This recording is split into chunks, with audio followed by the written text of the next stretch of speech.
Le Made in France, Anis Mbida, bonjour. Bonjour Thomas, bonjour à tous. On s'intéresse ce matin aux bottes en caoutchouc et il n'y a plus qu'un seul fabricant en France. Tous les autres ont délocalisé et pourtant ça lui réussit à ce fabricant français. Ouais, ce dernier fabricant, vous savez qui c'est, hein? Aigle. Aigle, évidemment, Ah. le Poitevin et son usine à Ingrande, juste à côté de Châtellerault, département. Alors, on est chez c'est Julie, là. 86, c'est la Vienne. voilà. Mais exactement. oui. Et ben, ce que j'aime chez Aigle, c'est qu'ils ont une stratégie complètement à contre-courant du marché. Vous l'avez dit, hein, ses concurrents fabriquent en Asie et vendent en France. Et bien lui, il fabrique en France et vend essentiellement en Asie.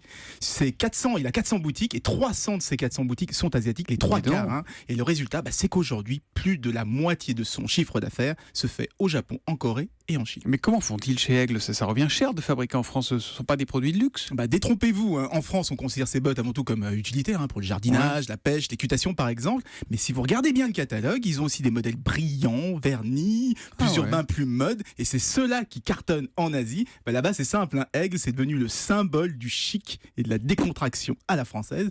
Donc, pendant qu'on achète les bottes de ses concurrents pour leur prix, eh bien les siennes font rêver les fashionistas en Corée et à Hong Kong. Ça alors. Elles sont prêtes à casser leur tirelire pour les avoir. Comme quoi, fabriquer plus cher en France, ça permet aussi de vendre plus cher à l'export. Et donc bravo à Aigle qui fabrique en France mais qui vend principalement en Asie. Et pour faire plaisir à Julie, c'est du Made in Poitou-Charentes, Eh s'il ben vous voilà. plaît. Et avec ça, on peut patauger dans la gadoue, La gadou, la gadou, la gadou. Oh la gadou, la gadou. Chanson de s'arrête là Gainsbourg pour Petula Clark, reprise par Jane Birkin. Merci Anis.